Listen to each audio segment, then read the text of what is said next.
ಯಾರೋ ಒಬ್ರು ಸತ್ತಿದಾರಂದ್ರೆ ಆ ದಾರಿಲಿ ಹೋಗೋರು ಬರೋರು ಪರಿಚಯ ಇಲ್ಲದೆ ಇರೋರು ಪಕ್ಕದ ಊರೋರು ಹೀಗೆ ಯಾರ್ಯಾರೋ ಬಂದು ಡಾನ್ಸ್ ಮಾಡ್ತಾರೆ. ಡಾನ್ಸ್ ಅಂದ್ರೆ ಅದು ಸಾಧಾರಣ ಡಾನ್ಸ್ ಅಲ್ಲ, ಅದನ್ನ ಬಹಳ ಸಂಭ್ರಮದಿಂದ ಒಂದು ಹಬ್ಬದ ತರ ಮಾಡ್ತಾರೆ. ಈ ಸಂಪ್ರದಾಯ ಹೇಗೆ ಬಂತು? ಸಾವು ಅಂದ್ರೆ ಅಳಲೇಬೇಕು ಅಂತೇನಿಲ್ಲ. ಮನುಷ್ಯ ಚೆನ್ನಾಗಿ ಬದುಕಿ ಸಾಯೋದು ಅನ್ನೋದು ಒಂದು ಒಳ್ಳೆಯ ಹೆಜ್ಜೆ. ದೇಹ ಅನ್ನೋದು ಭೂಮಿಯಿಂದ, ಈ ಮಣ್ಣಿನಿಂದ ಸೃಷ್ಟಿಯಾಗಿದೆ. ಮರಳಿ ಮಣ್ಣಿಗೆ ಸೇರಿದಾಗ ಜೀವನ ಮುಗಿದೋಯ್ತು ಅಂತ ಏನಿಲ್ಲ, ಜೀವನದ ಒಂದು ಹಂತ ಮುಗೀತು. ಈಗ ಸ್ಕೂಲನ್ನು ಬಿಟ್ಟು ಕಾಲೇಜ್ ಸೇರಿದಾಗ ಸಂತೋಷ ಪಡಲ್ವಾ?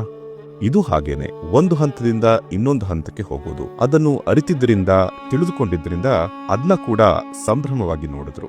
ಆದರೆ ಈಗ ಆ ತಿಳುವಳಿಕೆ ಹೋಗಿರೋ ಕಾರಣ ಕೆಲವರು ಮನಸ್ಸಿಗೆ ಅದು ಅಸಹ್ಯವಾಗಿ ಕಾಣ್ತಿದೆ. ಹಾಗೇನಿಲ್ಲ, ಖಂಡಿತವಾಗಿ ಸಂಭ್ರಮಿಸಬೇಕು. ಜನನವನ್ನ ಸಂಭ್ರಮಿಸಿದ್ರಿ ಅಂದ್ರೆ, ಜೀವನವನ್ನ ಸಂಭ್ರಮಿಸಿದ್ರಿ ಅಂದ್ರೆ, ಮರಣವನ್ನ ಕೂಡ ಸಂಭ್ರಮಿಸಬೇಕು. ಆದ್ರೆ ಸಂಭ್ರಮಿಸೋ ರೀತಿ ಸರಿಯಾಗಿರ್ಬೇಕು.